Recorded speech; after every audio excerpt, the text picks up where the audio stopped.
WDW Radio, your information station. Hey everybody, today is February 2nd, 2011, and this is the WDW NewsCast. I am Lou Mongello, author of the Walt Disney World trivia books and the audio guides to Walt Disney World. I'm also the host of WDW Radio, which you can find in iTunes and over at WDWRadio.com. Be sure and join us every Wednesday night at 7:30 p.m. Eastern for the WDW Newscast. It is a live, interactive video broadcast and chat where you become part of the news and the conversation. You can input and comment along the way, ask questions, discuss the news real time in the chat room. You can visit us over at WDWNewsCast.com. But if you can't make it live, you can watch it also on our YouTube channel. You can come by, watch, and subscribe over at youtube.com/WDW Radio. You can also get notified of upcoming shows, other things I have going on, play games, and follow me along over at Twitter. I'm at Lou Mongello, or join the WDW Radio friend page over at facebook.com/WDW Radio. This week's newscast, and every newscast, is brought to you by our friends over at touringplans.com. There you can find a crowd calendar which has the best parks to visit 365 days a year. They also tell you how crowded the parks are going to be on a scale from 1 to 10. They've got touring plans for the theme parks and water parks, from going by yourself to going with small children to seniors and grandparents. They also have touring plans now for Disneyland as well. And don't forget, you can also take touring plans with you to the parks, because their new Lines application is going to show you the actual wait and fast pass times at every attraction in all 4 parks, as well as future wait times and fast pass. Listen, if you're going to Walt Disney World, time is at a premium. The best way to maximize your time, get the most out of your Walt Disney World and now Disneyland vacation, is by checking out touringplans.com and the Lines application. Big thumbs up to our friends over at Touring Plans. So, this week's newscast is going to be a little bit different for a couple of reasons. Number one, there wasn't a lot of news coming out of Walt Disney World this week, and really the big news centered around 2 words: Disney Dream. She had her maiden voyage this past week on January 26th, the first quote-unquote real 4-day voyage with guests. I was fortunate enough to be on there doing research for our WDW Radio cruise coming up in just a couple of weeks. February 27th, we set sail on the brand new Disney Dream. I can tell you it was an amazing experience. I did a full recap of the Disney Dream on the audio portion of the podcast, show number 207. Deb Wills from allears.net and Becky Mankin from MEI and Mousefan Travel joined me. You can find that over at WDWRadio.com. Click on the podcast link. Click on show 207. You can also find that in iTunes. But what I wanted to do this week on the newscast was give you all a chance to ask questions, because while I was broadcasting from the Dream, and ever since I came back, I've been getting bombarded on Twitter and Facebook and via email with questions about not just the WDW Radio cruise, but the Disney Dream in and of itself. Stay tuned. I've also released a couple of videos so far. The first one was a lot of fun. It was all about the Aqueduct. That, for a lot of people, is one of the big draws.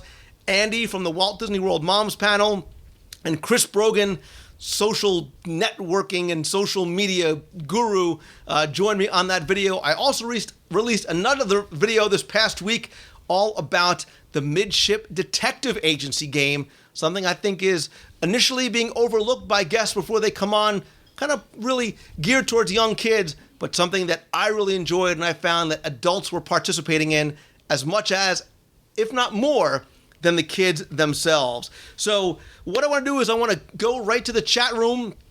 If you guys have questions, please post them there. I'm going to try and follow along as best as possible. So if you have any questions, whether it's about the staterooms, the technology, the itinerary, things to do for families, the adult district, which I absolutely loved, one of my favorite parts, throw them out there. Let's see.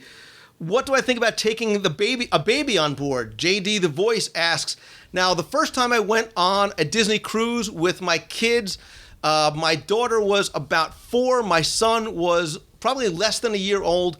Kids 3 and up can go in, and I'm telling you, they're not going to want to come out of the Oceaneer lab and the Oceaneer Club. It is a very interactive, fun experience. We talked about the giant interactive game floor, the different pods, that there's an Andy's room, a Monsters Inc. room, a Pixie Hollow fairy room, a Nemo room. There's also a workshop in between. Lots to do for kids, but if you have really young kids under 3, there's the Small World Nursery. And that is an extra charge. It's $6 an hour, which is probably less than what you're paying your babysitter at home if you have one. It's very, very well themed. It screams Mary Blair. Not that your 6-month-old is going to know who Mary Blair is, but in the future, he and she is really going to get it. I will tell you that I was a very overprotective father. I still, to a certain degree, am. But it was the one place I felt completely comfortable and safe about leaving my toddler. The counselors in there are wonderful. They are very, very well trained, not just in the Disney way, but in, things like CPR and taking care of kids and poopy diaper training, of which I've made sure I avoided that day in school. Highly, highly recommend it. And it gives you, mom and dad, or if you're a single parent, a chance to get out and get some time by yourself. So if you have kids under 3, the Disney Cruise Line is probably the only cruise line I would recommend taking them on. AJ Wiseman asked, is there Wi-Fi on board? Yes, there is. Surprisingly, it's very, very good, except when 3,000 members of the media are trying to stream at the exact same time, like on the christening cruise. However, the Wi-Fi is available throughout the entire ship. I had an inside stateroom on this cabin, on this trip. I can tell you the Wi-Fi was awesome in there. I was actually able to Skype with audio and video back to my family at home. As a lot of you know, I also broadcast live via Ustream and streamed video. There are different packages if you want to get internet service, if you want to pay by the minute, not recommended. You can do it that way. Up to buying 250 minutes, I think was about $50 or $60 or so. Let's see. Can I go into more in depth on the Wave phone? So that's Lupa's. Lupa, Laup, L, is asking about the Wave phone. So this is something new Disney just introduced. And in each cabin, there are 2 what they call Wave phones. And the best way I can think of describing them is a Nokia cell phone, like 5 years behind. They're one of the long, skinny cell phones that allow you to do a number of different things. They, number one, allow you to call not just other Wave phones. So if you have Wave phone 1 and your wife or your kids have another Wave phone, you can call each other. So if you're in cabin 1, 2, 3, 4, there will be 1, 2, 3, 4, 1 and 1, 2, 3, 4, 2. You just dial that number and can call them. You can also call guest services. You can call the spa. You can call the Oceaneer Club. If you have kids in the nursery or the Oceaneer Club, you no longer get the pager. They can call you directly on the Wave phone. So it's a big advantage there. It does also work on Castaway Key. So if mom and dad are going one way, the kids want to go another way, you can bring it along with you. Same thing on board ship. The interface for me, and again, I'm very much a smartphone guy, is a little wonky. That is a technical term. It's a little cumbersome to use as far as figuring out how to send and how to get messages. It doesn't ring, it only vibrates. So if you have it in your bag, you're not going to necessarily hear it. If you lose one, it's a $250 charge. So you're tempted to sort of leave it out of your bag or stick it in your pocket. But again, you're afraid to lose it. I think it's a great leap forward in the idea for the technology. What I would love to see actually is this. I'd love to see them look, if you're going to charge $250 to lose one, we've got to deal with Apple. Let's hand out iPhones, because you can do a number of different things. It not only becomes a phone to call other staterooms and whatever, you can also easily send text messages. You can also, they can even do things like put the navigator on there. They can put a deck plan on there, which I know which would be very, very helpful for a lot of people. They can send push notifications saying, hey, Deanna, don't forget your spa appointment is in 10 minutes. Come up to the Senses Spa on deck 11. They can have interactive games, easy to update. I think the technology and the possibilities are huge for the Wave phones. I think you're going to see that change hopefully coming in the next couple of years. And if you do, it was all my idea. Let's see. Don't throw it in the pool to check. That is definitely true. The best place to watch the fireworks, CKZ, there's something about being in the middle of the crowd on deck 11. A lot of people like being on deck 12, which surrounds the perimeter of deck 11 because you get to you've got an open air view off the side of the ship. You also get to see down onto the deck and up above for the fireworks. So a lot of people like deck 11 or deck 12. Aside from Paulo and Remy, do I need to make advanced dining reservations? How does dining work? So when you get your key card, which is going to be your key to everything on the ship, including getting into your room, turning on the lights, no longer do you have to stick your key in the key slot. You hold it up to the door like an office security system. When you walk in, you stick it in another little slot. That'll allow you to turn on the lights. But on your key card, you'll see a code that might say something like EPPA. That's your dining rotation. So E is Enchanted Garden, RR might be Royal Palace back to back, and A is Animator's Palace. So you'll be given your dining rotation, and you'll also be told your dining time if you chose early dining, which I believe is 6, or late, which is 8:30. You don't need to make any reservations, but you do need to stick to where you're supposed to go that night. But if you don't want to, that's fine. Cabanas is usually open. There's room service, which is included. There's no extra charge for room service. There's always food available. Flo's V8 Cafe, Cove Cafe, Vista Cafe, always places to get food or snacks if you want it, but they will tell you the dining rotations. Rev Bob is asking about food reviews. Bob, that could be a 2-hour show in and of itself. I can tell you that the food, in my opinion, was much better, which I thought, than the Magic and the Wonder, and I actually thought that food was very good. Places like Enchanted Garden and Royal Palace had some different things on the menu. So there was some great seafood items. There was a tuna, like a wasabi tuna appetizer at Enchanted Garden that I got 2 nights in a row, actually double one night. And Royal Palace had, I don't remember if it was bison or elk or whatever it was, but again, it gives you the opportunity to sample new things, expand your palate. And look, if there's 2 appetizers and a salad that you want, that's okay. You can order all 3. Try it. You might like it. I sound like my mother. Let's see. A lot of people, my best meal, far and away, Crisby, and I cannot speak highly enough about this, was Remy. Paulo is definitely an exceptional dining venue. The food is very good. The environment is wonderful, but Remy's takes it to a completely different level. If you've ever thought about, or if you've ever been to Victoria and Albert's, think about something like that. But Remy was a non-Disney experience for me, because when you walk through those doors, you feel like you are transported to a 5-star restaurant in Paris, and that's what they try and do. So you don't feel like it's a Disney-fied version of a great restaurant, which, and this is not a bad thing, you almost get in Paulo. It is very much a 5-star restaurant, from the service to all the servers being French to the menu that they need to read to you because it's in French. It is a show. It is an amazing dining experience, and you remember not just the show itself and the environment, but you remember the food too. Scott Otish, you would hate this, but there's a 12-piece cheese sampler that I just sat there with my eyes closed and savored every mouthful. If you can do it, it is $75 extra per person. You can also do a wine pairing for $99 additional dollars per person. If you want to look to do something very, very special, I cannot recommend Remy's highly enough. Let's see. What the guidelines for tipping, asked Doc Bry. They will actually tell you the night before your last night on the cruise. You'll get a sheet with the recommended tips for your head server, your stateroom person, and somebody else. And I think like one was like $10 a day per person. One is $4 a day per person.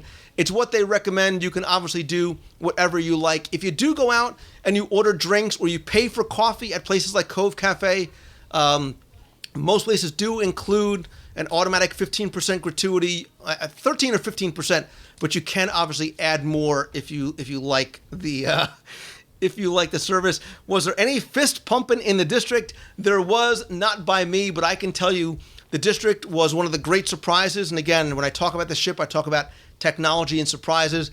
The district was one of those great surprises for me. Really get the sense that you are off in your own adult area. There is a venue for everyone, from Pink, and yes, real men can drink at Pink, to Skyline, which is much more modern, a little bit more intimate. Evolution was, it's a very high energy dance club. 687 is a mix of old time, very masculine pub and sports bar. There's the District Lounge. There's the Cove Cafe. There's the Cove Swim Up Bar, and lots more. So, Where I made my TV debut. Right. In But Evolution. right. So, Thaddeus Thoda is asking, does it feel really crowded? Now, Chode, I got to tell you, the media cruise, I can't judge because it was a very limited number of media, but the inaugural cruise had about 3,100 guests out of a possible 4,000. And I can tell you, the cruise didn't feel crowded at all. In fact, in many places, it felt empty. So I would be up on deck 11 or deck 12 looking at all the empty deck chairs saying, where is everybody? I expected it to be so much more crowded, and it wasn't. And I mean that in the best possible way, because it's not that sense that it's 8:30 in the morning, we've got to go out, we've got to get our deck chair. There is clearly room enough for everyone. Same thing like in the Walt Disney Theater, the Buena Vista Theater, the adult section as well. The only venues that could potentially be bigger is a place like Skyline, where you want to sit down. It seats about 50 or so. There were times that it did get crowded, and we were looking for maybe an extra spot to sit. Yeah, Becky, great point. If you plan on dining at Remy, men must wear a jacket. Take it from experience. I did not have one. They were able to provide one for me, but do not go there with that expectation. It is something that they did as a courtesy. The jacket was brand new. Pockets weren't even on. So it was great. But gentlemen, if you are on going to Remy, please bring a jacket. Somebody also asked about formal night. There is no formal night per se, but if you do look on your navigator, you will see that on the sea day, and that may change on the cruise, it does say optional dress-up day. So if you want to wear a jacket, if you want to dress nice when you go to Royal Palace, you can certainly do that. Not mandatory at all. Will I bring my tux? That remains to be seen. I will scan in the navigators. I will definitely try and post those online for you so you can get an idea. Let me tell you that if you are thinking that you need to schedule everything out and what am I going to do, let me just tell you that here's a look inside one of the navigators. There is always something going on all the time. If you went by yourself, not knowing another soul, there is always something to do, something for every interest, whether you want to do Zumba classes, wine tasting, a singles lunch, golf, group cycling. There's the Anyone Can Cook. I was at Anyone Can Eat. I missed that one. Scrapbooking, art of the art of the theme ship tour. There are a lot of activities. That's why on our cruise, we're not trying to overbook, because there's going to be a lot that you are going to want to do and see, stuff that's not even in your navigator. Please check out my video about the Midship Detective Agency. I guarantee adults and kids alike will definitely love doing that. CK Ziggy asked, are there art auctions? Yes, there actually is now a formal art gallery where you can purchase art. There are also art auctions that take place on board ship. Again, check your navigator for that. I did check out Vibe. I also checked out Edge. If you have kids ages 10 to 20, they are going to love those spaces. I wish that I was a little bit younger. I wish they had those when I was cruising as a kid, because it's a place that a parent can feel safe letting their kid go to, again, because they can't go anywhere. But kids are going to feel so empowered that that is their venue, that is their environment, and mom and dad can't even get in. Only their key cards will give them access to those clubs. So, of course, you can go in and check on them, but that's what they don't want. They don't want parents coming in and checking up on them.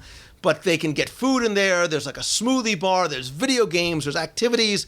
Obviously, they're all moderated, and there's counselor in there to lead group activities. There's a mini movie theater. Incredibly well done. Again, incredible uses of technology in there as well. You can get the kids in there to see them when you first get on board, and in the mornings it is open if you want to take a tour of them before they just restrict it to the kids. You can go first thing in the morning. Definitely go stop by. You can also talk to guest services and find out more. Was there any parts of the ship that felt crowded all the time? There were times I was in the lobby and I was like the only person in the atrium. The only place that felt crowded, and it was because it was this ship, was the merchandise locations. Only because of the inaugural merchandise that was being sold. You never felt crowded, or I have to get there early to get a great seat in the Walt Disney Theater. You don't feel that you need to line up early to get into dinner. If you are on second seating, sometimes it does form a queue before you get in, but that's going to be about it. There's not a lot of lines to be had. Even the Aqueduct, if you time it right, Nassau Day, Castaway Key Day, maybe early in the morning, later in the evening, there were not huge lines for the Aqueduct. We'll see what happens when they do get that ship filled to capacity and 4,000 guests are looking to do it. But they move people through that very, very quickly. Okay, so I take that back. The only place that did feel crowded and the only additional space I would like to see, insert easy joke here, would be the hot tubs. There is a hot tub on port side. There's a family one, and there's also an adults only one, the adults only section on the port side of the ship. Sort of one long hot tub up against the windows. Those were always crowded, and you could not get into them. I would love to see them add another one, maybe on starboard side, because they do seem very, very popular, especially when the weather's a little bit cooler. Very much a social aspect. Mellow Sea, the inside cabins, I got to tell you, I really did it for research. I wanted to see the virtual porthole. Here, let me give you a look at what that looked like. The inside cabins were definitely more roomy than I expected. Again, I didn't spend a lot of time in there. If you're going with a family of 4, you are going to feel a little crowded. But chances are you're not going to be spending a lot of time in there other than to sleep and shower. If you got young kids, maybe give the kids a nap if they happen to escape out of the kids club for a little while. You see the virtual porthole, great technology, but again, not something that you are going to sit there and stare at and watch. The animations do go by about every 20 minutes to a half hour or so. But again, it's not something that you're meant to sit there and look at. It's sort of an added surprise. And honestly, you don't want those animations going on all the time. You don't want to feel that you need to sit there and watch it like a TV. But honestly, brilliant. It's like the Aqueduct, simple but brilliant. And every other cruise line is firing their somebody because they're going, how did you not think of that?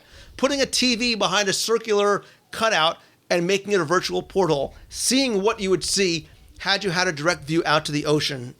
Just brilliant. At night, you can turn it off. Same thing during the day. So if you want to go back for a nap, easy switch to turn it off. A couple of quick things about switches. Electrical outlets. There are 2 located at the desk. There is one located on the side of, at least in the cabin I was in, inside stateroom.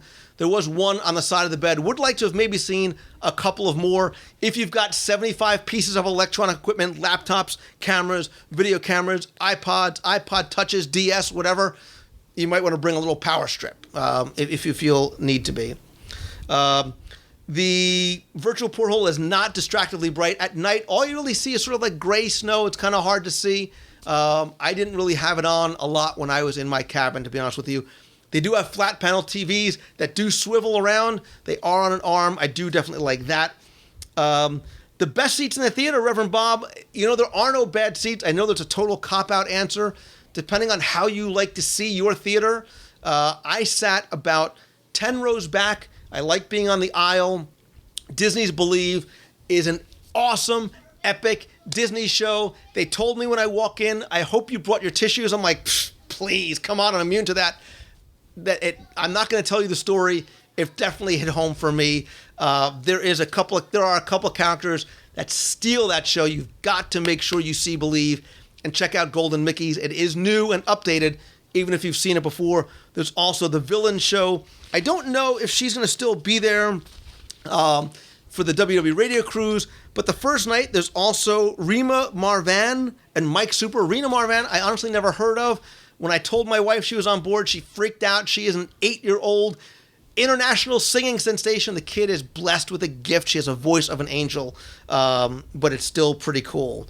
The ship, as far as movement, you never would know that you're at sea. Whether I've been on an inside cabin, an outside cabin, the stabilizers really do an amazing job. You don't really feel that you're moving. I never had a sense of motion, certainly not of one of seasickness. Songbird Reagan, I am recording this. It's going to be on the YouTube channel. It's also going to be in an audio feed for the podcast as well.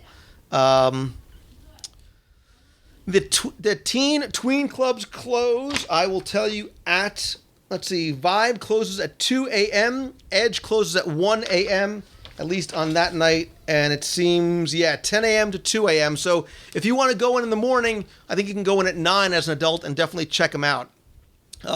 Animator's Palette, Grumpy, very different from Animator's Palette on the Magic and the Wonder. Completely different theme. You get the sense that you are sitting in an animator's workshop. You can see great details. Take the time and walk around if you can. Incredible details, wonderful little maquettes all over. But instead of the walls changing color from black and white to color, the walls come alive with animations. We know already that the Turtle Talk with Crush technology is in there. I'm not going to spoil it for you, but he very much interacts with individuals and individual tables. There is a show at the end. The servers get involved.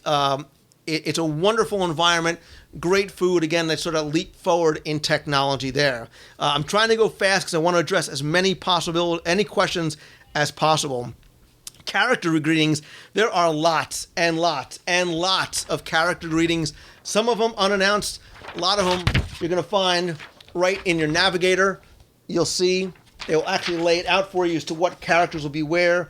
Peter Pan, Minnie, Goofy and Max, Buzz, Woody, the princesses. You'll find them in the atrium. You'll find them out on deck, the sail away party, the pirate party. You'll find them some other places as well. You're also going to find them coming into the Oceaneers Club. If you have young kids, it's a great surprise for them as well. Lunch also works. It's kind of however you want to do it. You can go into one of the dining rooms. I ate most of my lunches out on deck 11, either in cabanas, which isn't a buffet. It looks like a buffet, but it's not a buffet. It's kind of broken up into maybe 8 or 9 different stations, a pasta station, a Mexican station, a Italian station, whatever it is. So you don't have to stand online. You kind of just poke in, get what you want. They have sushi. The breakfast there is wonderful. Flo's V8 Cafe has 4 different theme stations where you can get hamburgers and chicken, healthy food, salads, fruits and vegetables, about 7 different types of pizza. There's also room service. There's the Cove Cafe. There's lots of little snack places hidden around. You can go up to the Vista Cafe, one of my favorite quiet places over on deck 4 that you can get a cup of coffee, and they've got a little refrigerator full of snacks in there as well. Communicore guy, I loved the buffalo chicken pizza. I went back over and over again. So people are asking about the aqueduct. Again, I posted a video. We've heard a lot about it. Couple of things you need to know about the aqueduct. You can go solo. You can also go tandem. From what I understand, and I have not verified this as yet, the initial height requirement was 48 inches. I believe they've upped that now to 52 inches. And the reason why is this, and that might only be for solo riders, because children who were very, very light were getting stuck in the aqueduct. They weren't heavy enough to keep the weight of the float down and push forward. So unless you go tandem, you might have to be 52 inches. Again, I'll have to measure myself or put newspaper in my sneakers. Yes, Jimmy Kenny, I did just make it, and only still barely. The aqueduct, again, I described it as part Splash Mountains, part Big Thunder Mountain. You get wet. The first part is that thrill of getting hit with water. You go out over the side of the deck. It's not claustrophobic. It's very empowering to look around. And then the second half really is kind of a wonderful, lazy river. Goes nice and slow. Gives you a great view of the ship and the deck, Castaway Key or the Ocean Blow, you need to ride it more than twice. Dragon Ally, I will ride with you on the Aqueduct. Nolan, I'll ride with you on the Aqueduct. I'm your Aqueduct partner. Actually, I really need you just because I don't make the height requirement. Let's see. What else? I think that somebody asked about a weight limit. I think the limit's like 350 pounds on the Aqueduct. Again, don't quote me for sure, but it is heavy on that. So it's actually, I can justify carb loading for the Aqueduct, so I make sure I meet the minimum weight requirement. The weights were not bad at all, Jensen. I expected them to go all the way around the deck. They usually ended just a few people below the bottom of the stairs. There are a lot of stairs, so you do need to be mobile in order to get up there.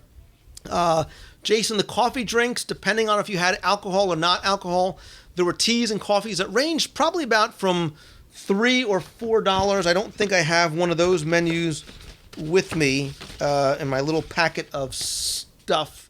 But they were not, I didn't find the drinks to be crazy expensive. When I went into places like Skyline, I expected to be paying $16 for my Zen-chanted martini with the very emasculating but wonderfully delicious glow cube, and they weren't at all. They were $7, $8, $9, sometimes $10, but not anything different than what you'd find if you went out to a normal, club elsewhere. When you're in Nassau, go to Atlantis for a day. So I did not get off the ship in Nassau. I probably will not get off the ship in Nassau again on our cruise, but there's a lot to do. There's Atlantis. There's a bunch of other places to go. There's wonderful shopping out there as well. But for me, it was about enjoying the ship, and Nassau is a great day to do it because there are a lot of people that do get off. So that's my tip, is to stay on board if you really want to explore the dream. Regular coffee is for free, Crisby. There's a couple of 24-hour beverage stations where you can get soda, iced tea, coffee, tea, water, whatever it is. My body clock was off. One night I woke up at 3:30 in the morning. I had no idea where I was or why I was awake. So I went up on deck, and I was the only person out there drinking a cup of coffee at 3:30 in the morning. I should have just started broadcasting. So Jimmy Kenny, a passport is absolutely required. Castaway Key is technically the Bahamas. I highly, highly, highly stress getting a passport. Don't do the birth certificate thing. You can't just do it with a photo ID. You need a passport, a birth certificate, a marriage license if it's not your regular name. But it's just much easier if you get that. So let's see. I'm gonna go back. I'm trying to catch up on the chat here a little bit. The bar in the atrium lobby, kid-friendly. Yeah, so the Bon Voyage bar right off the main lobby. Nice place to hang out, get a drink, especially maybe before you go to a show. If the kids are maybe online for Meeting the Princesses, maybe before or after you go into the Royal Palace. Kids necessarily aren't going to belly up to the bar, but they can wait out there. There's also a little seating area right there as well. I like the fact that they put that right in the main lobby. So if you do want to have a cocktail or a drink before or after dinner, very easily accessible. Speaking of drinks, it very much has the new ship smell. Actually, if you go into a couple of the venues, you were still, like at Shutters, you were still able to smell the veneer on the wood. Speaking of Shutters, one of those leaps forward in technology. Remember, you used to go every night on a cruise and try and find your picture among walls and walls and walls of strangers' pictures. Well, now you take your key card, you hold it up to the kiosk, it brings up all of your photos. You can order it on CD. If you want to see them printed out, it'll tell you where they are in a binder, in a color-coded binder. It'll say Pluto 54. You go to the Pluto rack, pull it down, open it up. There's your printed out pictures if you want to take them right there. You can also get them on CD. Brilliant move. So very easy. Love what they did with those pictures. You have to pay for sodas at the bar. You do not have to pay for sodas, in the restaurants. You don't have to pay for them at cabanas. Only if you go to a bar or something like that, one of the clubs or something, that you do have to pay for a soda. I was very much okay with the overall food quality. When we first got on board on the christening voyage, I went to Cabanas and they had the lunch, and I was like, wasn't crazy about it. I think it was just because it was that first day media thing. Cabanas jumped huge in my book after that. That's really why I had really all of my breakfasts and lunches there, because I really enjoyed for it. Food service, everything is included. There is no ESPN Skybox, although 684 is a sports bar. There's a lot of TVs in there. They also will put in your navigator, so if there's a big game going on. So here they had, let's see if they do it in this one. They had NBA, Boston Celtics versus Phoenix Suns. So if there's a big game, they'll tell you what they'll have on the main screen, but there's probably 20 or so other screens. So it's a great venue. Really like it in there, but it's the only place I felt on board ship that connected you back to the real world. Because you're watching TV, the ticker's going by, it connects you back to reality. That was the only thing that I felt was somewhat distracting for me about it. So, muster drill, correct. No more life jackets to be worn at the muster drills, but you must go. I've been on the Dream twice already. The inaugural as a research trip. I was very fortunate to be invited by Disney on the christening cruise. That was very much a working media trip. That's where I gathered a lot of the videos. I will be posting a lot more video over the next couple of days and weeks. Please stay tuned. Hope to have one out probably tomorrow as well. I do know why it's called 687, but save that. It might just be a trivia question. So if you know it. If you're going to Walt Disney World after the cruise, how long does it take to disembark? What time would you estimate you'd get to Walt Disney World? Doc Bry, if you want to get out early, you can get out early. You blow past breakfast, make sure your bags are out the night before. Be one of the first people out. I think, Becky, they started letting people off probably around 8, 9 o'clock or so. So you can get out relatively early, get your bags quickly, get through to customs. Disney buses are going to be going all morning long. Unless you have your own transportation or you're taking a car service.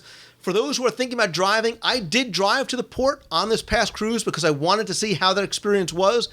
They do have a parking lot right across the street. It's maybe a 2-minute walk, if that, to the terminal. So have no hesitation about parking. I think it was $15 a day. So $60 to park for a 4-day cruise. Less than what you'd pay if you took a car service back and forth. Something to keep in mind. So Post Socks, call my wife, convince her to take me on the Dream for my 40th. Email me your phone number and I will call your wife. I'll be more than happy to do that for you. Yes, you tip for room service. You tip at the end for housekeeping. Same thing for your servers. You'll get an envelope. You'll bring them a ticket that you need to bring down to guest relations, guest services. They'll print out for you with the amount. You give that to your server, so there's no cash. There's no cash on board at all to be exchanged. You're not going to find an ATM machine because no one will take cash anywhere.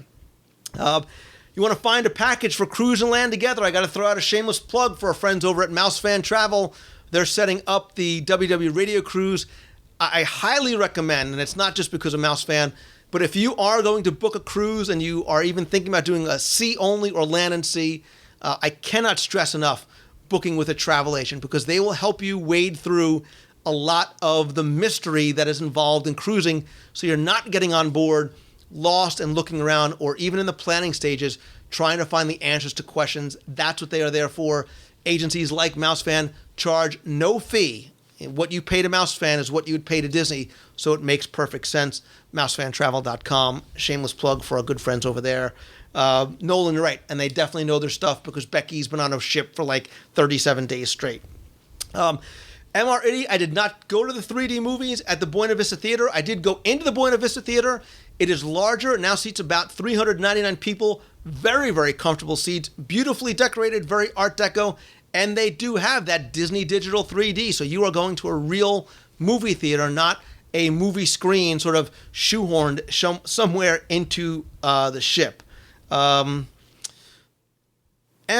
Mouse K, you will be given an embarkation number.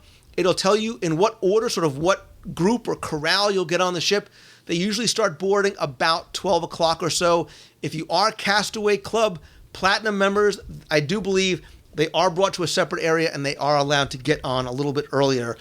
Jason, not sure what's going to be on as far as movies when we sail in just under 3 weeks now, or about 3 weeks.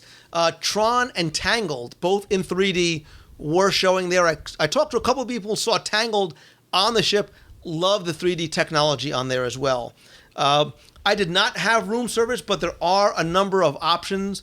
I don't have a room service menu, unfortunately, with me, but if you want to maybe take a casual morning in, having breakfast delivered into your cabin, especially if you have kids that maybe want to sleep a little late, that's a great option.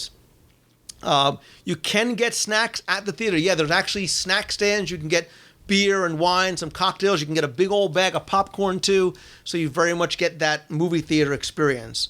Back-to-back cruising, what they have been doing, I assume is going to continue moving forward. You do need to get off the ship and get back on again. You'll go into a special area, but you do need to get off. I don't know if that's going to continue going forward. That is what's been happening up to this point. I may have said a trivia question for 687.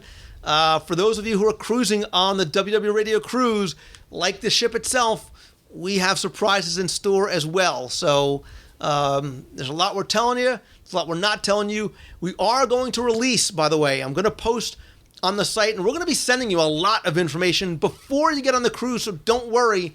But we have some more details now about what we're going to be doing.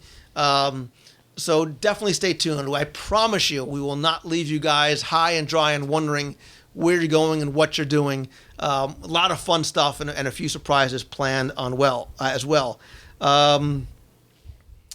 Let's see. I can't tell you about the key. You have to just guess what the key might be.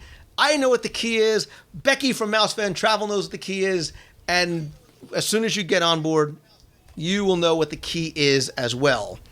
Let me just do something here. Let's see. Let me just kill this here. Sorry. All right. The cruise does not stop in Snoqualmie. Let's get a couple more questions out there so we can wrap this up so the newscast doesn't go too long this week. What would I prefer? Walt Disney World first or the cruise first? So I would almost I think you can make an argument for both. How's that for a lawyer answer? Because you go on the cruise and there's so much to do and you're running around a lot. It depends on how you like to cruise. Do you want to do a lot or do you want to just sort of relax? Same thing for Walt Disney World. Are you a Walt Disney World person that needs to go to touringplans.com, get your touring plan, and hit everything you can and have a very high-paced, high-energy, gotta-see-it-all kind of vacation? Or do you want to sort of take the parks casually? I would do the more activity-intensive part first and do the other secondary. So I think there's something to be said for getting off the ship and then unwinding for a couple of days in Walt Disney World. That's what I would like to do. Cruise first because you're so excited. There's so much to do. And on the back end, take your time, go slow, enjoy and explore Walt Disney World, have some nice meals, lay by the pool there, sort of come down from the cruise experience. So, Disney, the service of the cast members, you have to remember one thing. For a lot of these crew members, this is their first contract. This is the inaugural and the christening cruises were their first sailings other than the one that came across from Germany. So for some of them, clearly they were trying to work out their own crew-wide kinks as well as their own internal kinks. Some crew members were obviously much better than others. I was actually impressed initially with how good it was. I was expecting a lot more missteps because it was an initial cruise, there'd be a lot more going wrong, and I didn't see that. I think you'll see a lot more tweaking as they go forward. They were definitely coming over to us and asking what we could adjust. We've said, okay, we think maybe there's too many tables in Animator's Palette. You need to take some of those tables out or spread them out differently if possible, because sometimes they were close together. They are definitely taking this initial feedback and hopefully going to adjust it going forward. I talked to some of the guys over at Skyline and Pink.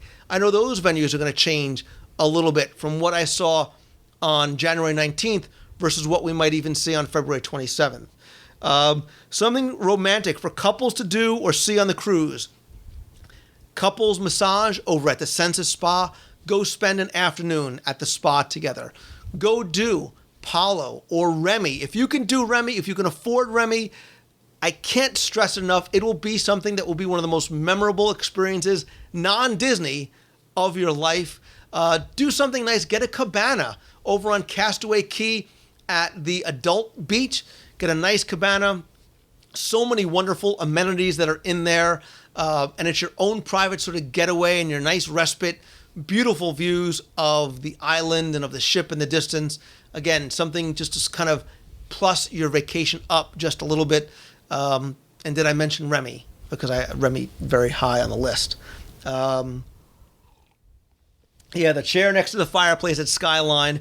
And guys, kids, adults, I'm telling you, Midship Detective Agency, I cannot stress how much I enjoyed this enough. Becky was with me, laughing at me because I was giddy as a schoolgirl, as much as I enjoyed it. So, and yeah, somebody's talking about Victoria and Albert's versus Remy.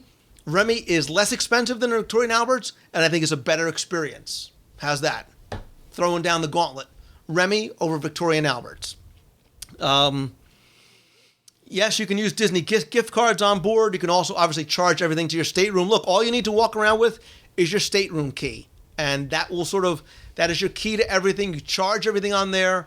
Any sort of things. Trust me, I charged a lot of drinks on my stateroom key at the district, so I know firsthand. Midship Detective Agency will last as short or as long as you like. You can try and do it all in one shot. Probably take you about an hour, but you can, and I think to a certain degree, maybe should do it over a couple of days because you don't have to do it all in one shot. It's a lot of fun. It's something that you can do together as a family. I had to cut a lot out of the video because I didn't want to ruin a lot of the surprises for you. I wanted you to open up a lot of that enchanted art on your own.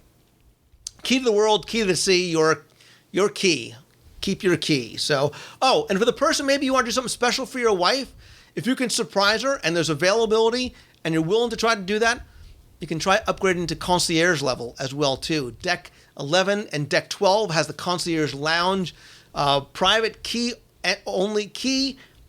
entry only into a lounge with snacks, coffees. They'll take care of all of your reservations, whether it's a spa, Castaway Cay, any excursions. Really sort of a nice added bit of elegance to your cruise, and some wonderful amenities there as well. Let's see. Pelican Plunge is fun. I didn't get to do it. My kids did it. Too bad they're not down here because they were like, oh my God, it's awesome. So there's no better endorsement than, oh my God, it's awesome from a 5 and 7-year-old. And so that is one of the new additions to Castaway Cay, Wedway Chris. There's also now Cookies Barbecue 2. And I love Castaway Cay is the only port that I would get off at. Otherwise, the ship could stay docked at Port Canaveral or just go around in circles and I would never get off. So after we're done recording, we'll go over some of the merchandise that I have behind me, give you guys a check out. But I wanted to just give you all an opportunity to ask some questions. I know that we probably have gone a little bit longer than I expected. I will stay on, continue to answer questions here in the chat room. But if you didn't catch us live, you are watching this over on YouTube, come to youtube.com/WDW Radio. If you have more questions, you can post them and keep the conversation going in the comments section right there. I will definitely pay close attention to that, answer questions there as well. You can also send questions to me on Twitter at twitter.com/LouMongello or on the WDW Radio friend page over at facebook.com/WDW Radio. Don't forget to come by, subscribe to the podcast in iTunes. Check out the site over at WDWRadio.com because in addition to the podcast, you can find all the videos, all the back episodes of the show, as well as daily blog posts, photo galleries, fun, friendly, family-safe discussion forums where you can talk about anything Disney with about 37,000 other Disney fans. You can also download the free WDW Radio iPhone app. You can subscribe to Celebrations Magazine over at celebrationspress.com. Lots more, everything you can find over at WDWRadio.com. Thanks to everybody who joined me in the chat this week. Thanks to everybody who is coming on the WDW Radio cruise on the Disney Dream, February 27th. Stay tuned to WDWRadiocruise.com for more information. And look, If you want a book, there's still time. There's still a few staterooms left. Come by and join all the fun. Again, I'm going to stay here on the chat room for a little while longer. Make sure you join us every Wednesday night at 7:30 p.m. Eastern at WDW NewsCast.com, where we go back to covering every week Walt Disney World news and rumors in a live, interactive video broadcast and chat. Thanks again to everybody for watching. Until next week, see ya.